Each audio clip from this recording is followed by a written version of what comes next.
La invención de la pólvora, parte 1. El descubrimiento accidental. La niebla matutina se aferraba a las laderas del monte Chincheng como el aliento de dragones dormidos, y en el pequeño laboratorio de piedra tallado en la ladera de la montaña, el maestro Wei Boyang medía cuidadosamente porciones de salitre con manos que se habían vuelto firmes a través de décadas de práctica alquímica. El año era 142 d.C., durante el reinado del emperador Shun de Han, y Wei había dedicado su vida a la búsqueda del elixir de la inmortalidad, esa sustancia legendaria que otorgaría vida eterna a quien la consumiera. El laboratorio olía a azufre y carbón, aromas que se habían vuelto tan familiares para Wei como su propia piel. Pergaminos cubiertos con diagramas intrincados y formulaciones crípticas cubrían las paredes, sus bordes amarillentos por la edad y el humo de incontables experimentos. Sus estudiantes, jóvenes que habían viajado desde todo el imperio para estudiar bajo el renombrado alquimista, trabajaban silenciosamente en sus propias estaciones, moliendo minerales y atendiendo los fuegos que ardían en vasijas de cerámica por toda la cámara. Wei había estado experimentando con lo que los alquimistas llamaban medicina de fuego durante meses, combinando salitre con azufre y carbón en varias proporciones. El salitre, que conocían como nieve china, venía de las paredes de las cuevas donde se formaba naturalmente como depósitos cristalinos blancos. El azufre llegaba en trozos amarillos de las regiones volcánicas al oeste, mientras que el carbón era fácil de producir de cualquier madera. Cada ingrediente poseía sus propias propiedades. El salitre hacía que las llamas ardieran más ferozmente. El azufre se encendía fácilmente y ardía con un olor acre, y el carbón proporcionaba combustible y sustancia. Las combinaciones habían producido resultados interesantes. Algunas mezclas se inflamaban dramáticamente cuando se exponían a las llamas. Otras se consumían lentamente y producían grandes cantidades de humo, y algunas incluso habían hecho sonidos secos que sobresaltaron a sus estudiantes. Pero Wei buscaba algo mayor, una sustancia que transformara el cuerpo humano mismo, haciéndolo inmune a la muerte y la decadencia. Los textos antiguos hablaban de tales posibilidades, insinuando que la combinación correcta de elementos terrenales podría desbloquear poderes celestiales. En esta mañana particular, Wei decidió probar una nueva proporción. Sus cálculos, basados en los principios del yin y yang y los 5 elementos, sugerían que partes iguales de las 3 sustancias podrían lograr un equilibrio perfecto. Midió cuidadosamente. Una parte de salitre, una parte de azufre, una parte de carbón, todo molido hasta el polvo más fino que su mortero de bronce podía producir. La mezcla parecía poco notable, un polvo gris-negro que se sentía arenoso entre sus dedos. Su estudiante, el joven Liu Ming, se acercó con una pregunta sobre la temperatura del fuego necesaria para su experimento actual. Cuando Liu gesticuló hacia el brasero donde se calentaba su última concocción, su manga enganchó el borde de la mesa de trabajo de Wei. El polvo precioso se esparció, y en el intento frenético de Liu de salvar la mezcla, derribó una lámpara de aceite. La llama tocó el polvo derramado y el mundo explotó. La explosión sacudió toda la ladera de la montaña. Los pájaros brotaron de los árboles en grandes nubes negras, y en el valle abajo, los granjeros detuvieron su trabajo para mirar hacia el humo que se elevaba de la montaña sagrada. Dentro del laboratorio, Wei y sus estudiantes se levantaron de donde habían sido arrojados, con los oídos zumbando, rostros ennegrecidos con hollín. La mesa de piedra donde Wei había estado trabajando estaba agrietada por la mitad, y un círculo perfecto de carbonización marcaba el lugar donde el polvo se había encendido. Por un largo momento, nadie habló. Habían presenciado algo sin precedentes. No solo fuego, sino una liberación instantánea de fuerza que podía mover piedra y derribar hombres adultos de sus pies. La mente de Wei se aceleró mientras examinaba el daño. Esta no era la transformación gentil que había esperado, pero era innegablemente poderosa. Quizás el camino hacia la inmortalidad no residía en consumir tal sustancia, sino en entender las fuerzas que podía desatar. En los días que siguieron, Wei trabajó para recrear la explosión con documentación cuidadosa. Descubrió que las proporciones importaban enormemente. Demasiado carbón y la mezcla ardía lentamente. Demasiado azufre y simplemente destellaba. Demasiado salitre y no pasaba nada. Pero cuando se equilibraba correctamente, las 3 sustancias creaban algo completamente nuevo. Una fuerza que parecía encarnar la esencia misma del trueno. La noticia del descubrimiento de Wei se extendió silenciosamente a través de la red de alquimistas que se extendía por todo el Imperio Han. Estos eran hombres cuidadosos que entendían el valor del secreto y reconocieron inmediatamente que tal conocimiento podía ser peligroso en las manos equivocadas. Comenzaron sus propios experimentos, refinando la fórmula y explorando sus propiedades. Algunos se enfocaron en crear explosiones más grandes, otros en controlar la fuerza más precisamente. Dentro de una generación, la comunidad alquímica había desarrollado varias formulaciones diferentes de lo que llamaron droga de fuego o medicina de fuego. El principio básico permanecía igual: salitre, azufre y carbón, combinados en proporciones específicas, pero las variaciones en las proporciones producían diferentes efectos. Una mezcla pesada en salitre creaba destellos brillantes de luz, útiles para ceremonia y celebración. Una rica en carbón ardía más lentamente, pero producía grandes nubes de humo que podían oscurecer la visión a través de un campo de batalla. La fórmula equilibrada que Wei había descubierto por casualidad seguía siendo la más dramática, capaz de mover tierra y piedra. Los alquimistas también descubrieron que la forma física de los ingredientes afectaba los resultados. Los polvos finamente molidos se mezclaban más completamente y ardían más rápidamente que los materiales gruesos. Compactar la mezcla en espacios pequeños intensificaba la fuerza de la explosión. Agregar otras sustancias podía cambiar el color de las llamas o la naturaleza del humo. Las limaduras de hierro creaban lluvias espectaculares de chispas, mientras que los compuestos de cobre volvían el fuego verde. Mientras el conocimiento se extendía, inevitablemente llegó a oídos más allá de la comunidad alquímica. Los oficiales de la corte, siempre interesados en nuevas fuentes de poder y ventaja, comenzaron a tomar nota. Los comandantes militares escucharon rumores de una sustancia que podía crear el sonido del trueno y se preguntaron si podría tener aplicaciones en la guerra. Los comerciantes, siempre alerta a nuevas oportunidades, comenzaron a considerar cómo tal conocimiento podría convertirse en ganancia. La transformación de la medicina de fuego de curiosidad alquímica a herramienta práctica comenzó durante el reinado del emperador Ling de Han, unos 40 años después del descubrimiento original de Wei. El general Dong Zhuo, quien más tarde se convertiría en uno de los señores de la guerra más notorios de la historia, encargó a un grupo de alquimistas que desarrollaran aplicaciones militares para el polvo explosivo. Trabajando en talleres secretos fuera de la capital en Luoyang, estos hombres comenzaron los primeros intentos serios de militarizar la pólvora.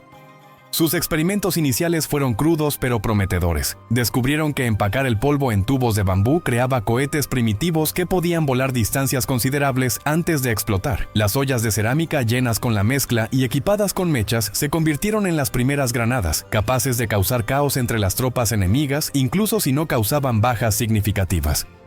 Más importante aún, aprendieron que los tubos de metal podían contener y dirigir la fuerza explosiva, creando la fundación para lo que eventualmente se convertiría en cañones y armas de fuego.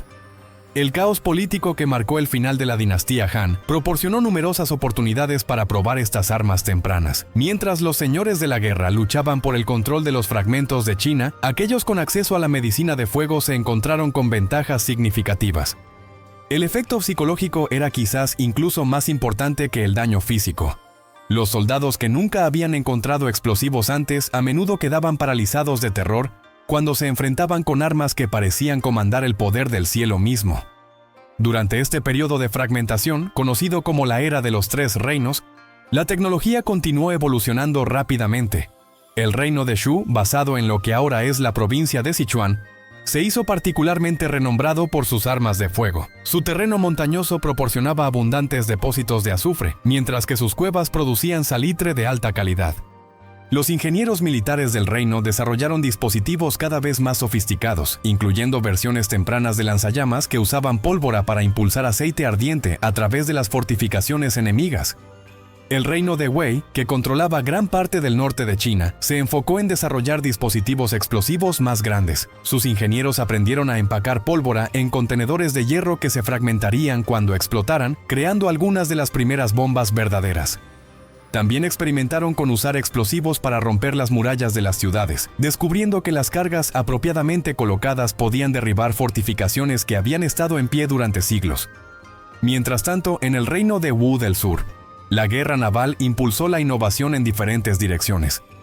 Los almirantes de Wu desarrollaron minas flotantes, contenedores impermeables llenos de pólvora que podían ser flotados río abajo hacia las flotas enemigas. También crearon los primeros cohetes navales, armas que podían ser disparadas desde las cubiertas de los barcos para incendiar naves enemigas desde la distancia. Cuando el periodo de los Tres Reinos dio paso a la dinastía Jin en 280 d.C., la tecnología de la pólvora se había establecido firmemente como una necesidad militar. Ya no era el secreto de unos pocos alquimistas escondidos en laboratorios de montaña. En su lugar, se había convertido en la provincia de armamentos imperiales e ingenieros militares, hombres que se acercaban al polvo explosivo no como un camino hacia la inmortalidad, sino como una herramienta para propósitos muy mortales de guerra y conquista. La dinastía Jin estableció los primeros talleres militares formales dedicados a las armas de pólvora, estandarizando las técnicas de producción y entrenando personal especializado en su manufactura y uso. Estas instalaciones, ubicadas en las principales ciudades del imperio, empleaban a cientos de artesanos que trabajaban bajo estrictas medidas de seguridad.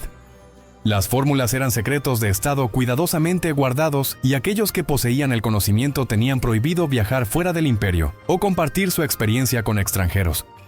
Bajo los Jin, las armas de pólvora comenzaron a tomar formas más reconocibles. Los primeros cañones verdaderos aparecieron durante este periodo, tubos de bronce reforzados con bandas de hierro que podían disparar proyectiles de piedra sobre distancias considerables. Estas piezas de artillería tempranas eran masivas y difíciles de manejar, requiriendo equipos de bueyes para transportar y marcos de madera elaborados para apuntar y disparar.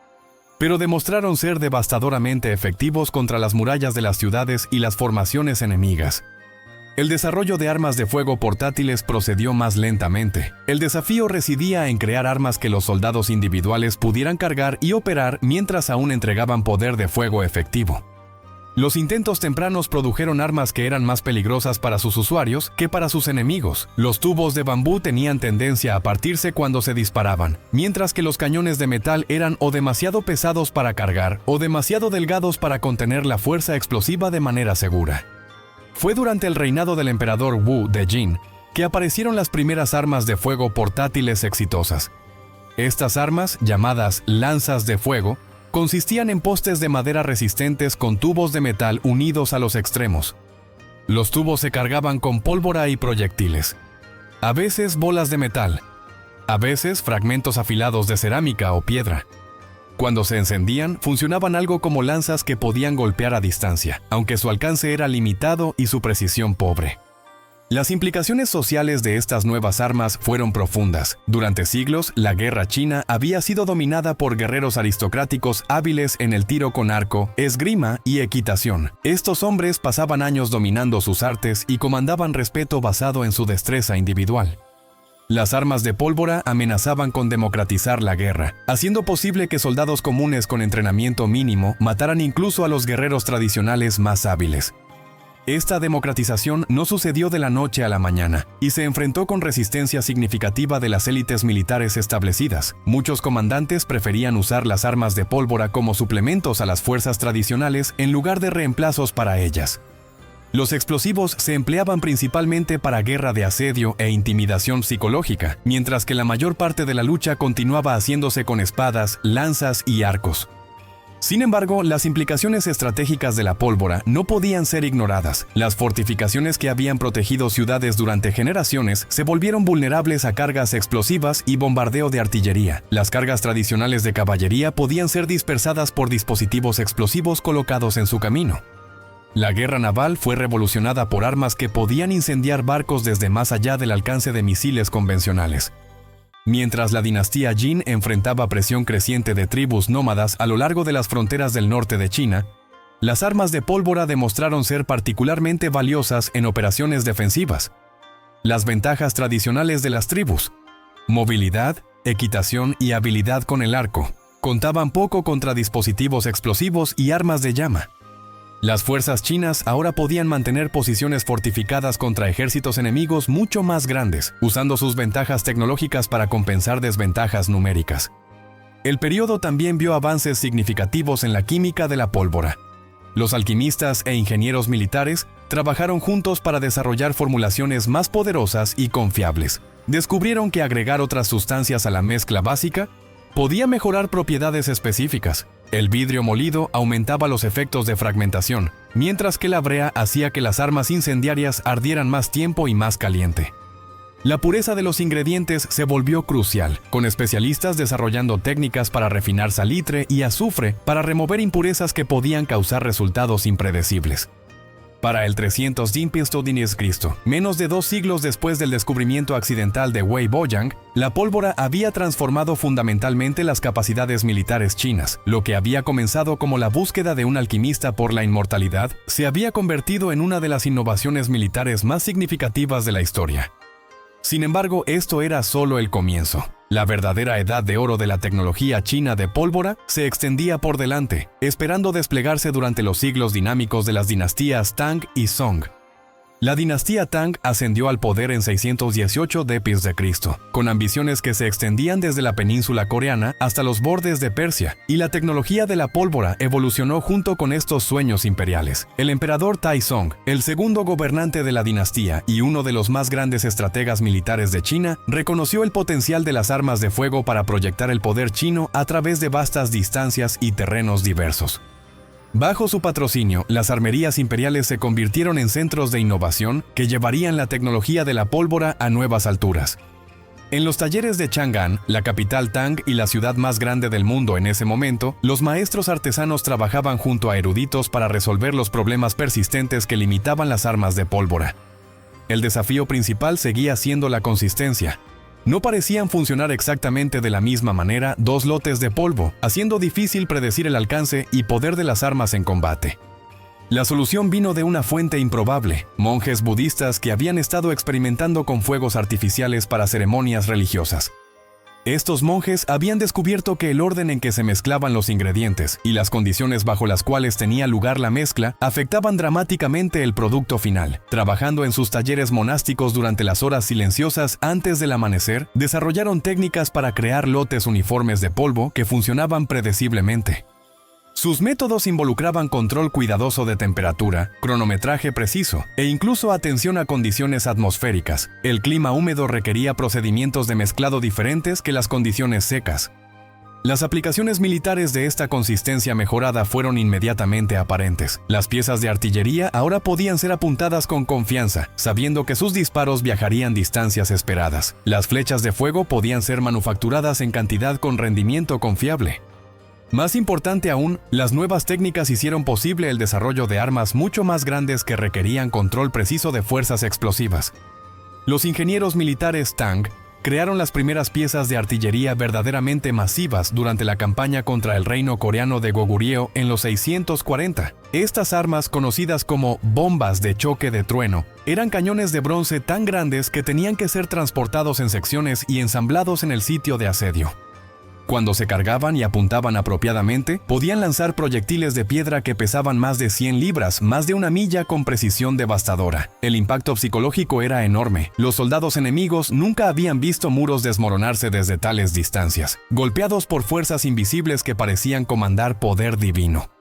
Pero las innovaciones Tang se extendían mucho más allá de simples mejoras a armas existentes. El periodo vio el desarrollo de las primeras flechas propulsadas por cohetes, dispositivos que combinaban el tiro con arco tradicional con poder explosivo. Estas armas consistían en flechas regulares equipadas con pequeños tubos de bambú llenos de pólvora. Cuando se encendían, el polvo proporcionaba empuje adicional, permitiendo que las flechas viajaran mucho más lejos de lo normal, mientras también llevaban cargas incendiarias que podían incendiar equipo enemigo. La guerra naval durante el periodo Tang impulsó otra serie de innovaciones. Las expediciones de la dinastía al sudeste asiático y sus conflictos con piratas japoneses requerían armas que pudieran funcionar efectivamente en el ambiente húmedo y corrosivo de la guerra marítima. La pólvora tradicional a menudo se volvía húmeda e inútil durante viajes largos, así que los químicos militares desarrollaron nuevas formulaciones que permanecían estables en condiciones húmedas. También crearon las primeras minas navales, dispositivos explosivos que podían ser anclados bajo la superficie de puertos y ríos para destruir barcos enemigos. Estas armas usaban mecanismos de cronometraje ingeniosos basados en mechas de combustión lenta que podían ser calculadas para explotar a intervalos predeterminados. Una flota intentando forzar su camino hacia un puerto defendido podría encontrar sus barcos principales destruidos por armas invisibles, creando pánico y confusión entre las naves restantes. El periodo Tang también vio que las armas de pólvora comenzaran a influenciar la cultura china, más allá de sus aplicaciones militares. Las mismas técnicas usadas para crear armas fueron adaptadas para propósitos ceremoniales y de entretenimiento. Las celebraciones de la corte presentaban elaboradas exhibiciones de fuegos artificiales que combinaban llamas coloreadas, explosiones atronadoras y efectos aéreos espectaculares. Estas exhibiciones se volvieron tan populares que surgieron gremios enteros de pirotécnicos, especializándose en crear presentaciones cada vez más complejas y hermosas. La integración cultural de la tecnología de pólvora tuvo implicaciones profundas para la sociedad china. Las sustancias y técnicas que una vez fueron los secretos cuidadosamente guardados de alquimistas e ingenieros militares comenzaron a penetrar la vida civil. Los festivales incorporaron fuegos artificiales, los comerciantes usaron pequeñas cargas explosivas para construcción y minería, e incluso los granjeros emplearon explosiones controladas para limpiar tocones y rocas de sus campos. Esta adopción civil también aceleró la innovación. Cuando miles de personas están trabajando con una tecnología, incluso para propósitos pacíficos, las mejoras y descubrimientos se multiplican rápidamente. Los artesanos civiles desarrollaron nuevas técnicas de mezcla, descubrieron aditivos útiles y encontraron maneras de manufacturar componentes más eficientemente. Estas innovaciones se retroalimentaron en aplicaciones militares, creando un ciclo de mejora continua.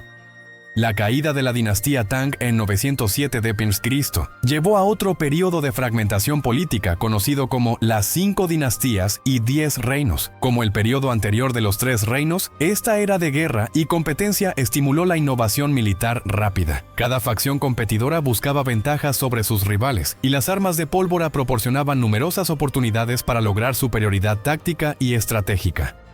El reino de Shu, una vez más basado en la provincia de Sichuan, desarrolló lo que pudo haber sido el primer cañón verdadero del mundo, un tubo de bronce específicamente diseñado para disparar proyectiles en lugar de llamas o flechas. Esta arma, descubierta en excavaciones arqueológicas en los 1990, data de alrededor de 950 d.C. y muestra entendimiento sofisticado de balística y metalurgia. Su ánima es lisa y precisamente manufacturada, diseñada para disparar bolas de piedra con máxima precisión y alcance. Mientras tanto, en los reinos del sur, los ingenieros se enfocaron en desarrollar armas incendiarias que podían ser particularmente efectivas en las ciudades de madera y bosques de la región. Crearon armas de aceite de fuego que combinaban pólvora con productos petroleros para crear dispositivos incendiarios devastadores. Estas armas podían incendiar distritos enteros de la ciudad, y eran particularmente temidas por comandantes enemigos que tenían que considerar no solo la derrota militar, sino la destrucción completa de los territorios que buscaban conquistar. Los reinos del norte, enfrentando presión constante de tribus nómadas, desarrollaron sistemas de artillería móvil que podían ser desplegados rápidamente en las estepas abiertas. Estas armas fueron montadas en carros especialmente diseñados, que podían ser movidos por caballos o camellos, permitiendo que las fuerzas chinas trajeran apoyo de artillería a batallas lejos de ciudades principales o bases de suministro.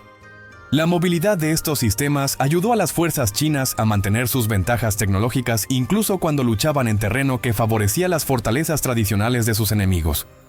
La reunificación de China bajo la dinastía Song en 960 d.C. marcó el comienzo de la edad de oro de la tecnología de pólvora. Los emperadores Song fueron grandes patrones de ciencia y tecnología, y entendieron que la innovación militar podía ayudar a sus ejércitos relativamente pequeños a defenderse contra las fuerzas más grandes de sus vecinos del norte. La dinastía invirtió recursos enormes en desarrollar nuevas armas y mejorar las existentes. Los ingenieros militares Song crearon las primeras armas de fuego que verdaderamente merecen el nombre. Armas portátiles que podían ser apuntadas y disparadas por soldados individuales con precisión y confiabilidad razonables. Estas lanzas de fuego evolucionaron de las lanzas de fuego anteriores, pero incorporaron mejoras cruciales en el diseño del cañón y municiones. En lugar de simplemente disparar llamas y fragmentos, disparaban proyectiles de metal a lo largo de trayectorias predecibles. El desarrollo de armas de fuego portátiles efectivas requirió resolver numerosos desafíos técnicos. Los cañones tenían que ser lo suficientemente fuertes para contener fuerzas explosivas, pero lo suficientemente ligeros para que los soldados los cargaran y maniobraran. El sistema de ignición necesitaba ser confiable en condiciones de combate, mientras permanecía lo suficientemente simple para uso por soldados ordinarios con entrenamiento mínimo. La munición tenía que ser estandarizada para que las armas pudieran ser suministradas eficientemente durante campañas. Los artesanos Song resolvieron estos problemas a través de experimentación e innovación sistemáticas. Desarrollaron nuevas aleaciones para cañones de armas que proporcionaban combinaciones óptimas de fuerza y peso. Crearon formulaciones mejoradas de pólvora que ardían más limpiamente y producían presiones más consistentes. Más importante aún, establecieron estándares de manufactura que permitían que las armas y municiones fueran producidas en cantidad con calidad uniforme. El impacto militar de estas armas de fuego mejoradas fue dramático. En la batalla de Kaishi en 1161, las fuerzas Song usaron tácticas coordinadas de armas de fuego para derrotar a un ejército mucho más grande de la dinastía Jin. Los relatos contemporáneos describen el terror del enemigo ante armas que podían matar a distancia con ruido atronador y nubes de humo.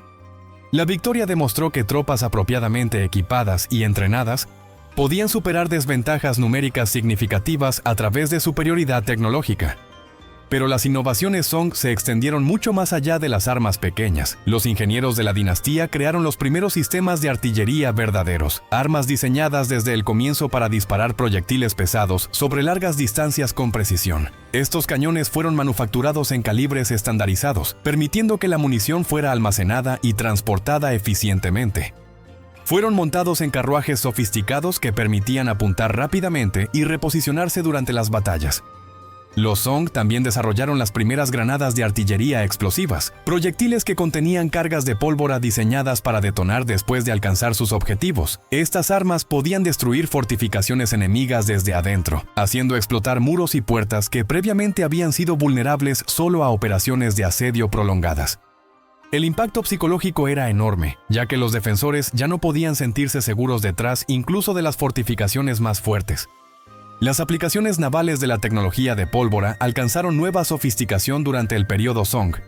Los ingenieros de la dinastía crearon los primeros buques de guerra de ruedas de paletas impulsados por motores de pólvora. Naves que podían maniobrar independientemente de las condiciones del viento mientras portaban armamento pesado.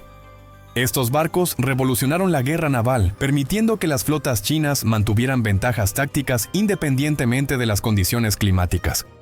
Los Song también perfeccionaron el arte de la artillería naval, desarrollando cañones específicamente diseñados para uso a bordo. Estas armas eran más ligeras que la artillería terrestre, pero aún lo suficientemente poderosas para hundir naves enemigas o destruir su aparejo desde distancias considerables. Las batallas navales ahora podían ser decididas por duelos de artillería en lugar de acciones de abordaje, cambiando fundamentalmente la naturaleza de la guerra marítima. La minería y guerra de asedio vieron avances igualmente dramáticos. Los ingenieros Song crearon cargas explosivas lo suficientemente poderosas para derribar muros de castillos y puertas de ciudades con detonaciones únicas. Desarrollaron técnicas para hacer túneles bajo fortificaciones enemigas y colocar cargas masivas que podían destruir secciones enteras de muros. Estos métodos hicieron obsoleta la guerra de asedio tradicional, ya que incluso las fortificaciones más fuertes se volvieron vulnerables a explosivos apropiadamente colocados. Las implicaciones sociales de estas innovaciones militares fueron profundas. La dinastía Song vio el surgimiento de ingenieros militares profesionales como una clase distinta de especialistas. Estos hombres combinaban conocimiento teórico de química, metalurgia y balística, con habilidades prácticas en manufactura y despliegue. Eran altamente valorados por el gobierno imperial y a menudo recibían rangos y privilegios iguales a los oficiales militares tradicionales. El uso generalizado de armas de pólvora también comenzó a cambiar la naturaleza de la sociedad china misma. La vieja clase guerrera aristocrática encontró sus habilidades tradicionales cada vez más irrelevantes, mientras las batallas eran decididas por tecnología en lugar de destreza individual. Soldados comunes equipados con armas de fuego podían derrotar caballeros montados que habían pasado décadas dominando las artes marciales tradicionales. Esta democratización del poder militar tuvo implicaciones profundas para la movilidad social y estructuras políticas. El comercio también sintió el impacto. Las materias primas necesarias para la producción de pólvora, salitre, azufre y carbón, se convirtieron en mercancías valiosas comerciadas a través de vastas distancias. Surgieron comerciantes especializados que trataban exclusivamente con estos materiales, creando nuevas redes comerciales que se extendían desde el sudeste asiático hasta Asia Central. La tecnología misma se convirtió en una exportación valiosa, ya que gobernantes extranjeros buscaban adquirir armas chinas y experiencia para sus propios ejércitos. para 1200 pintos de pies de Cristo. Mientras la dinastía Song enfrentaba presión creciente de los mongoles, las armas de pólvora se habían integrado completamente en la doctrina militar china. Ningún ejército podía esperar competir sin acceso a armas de fuego, artillería y explosivos.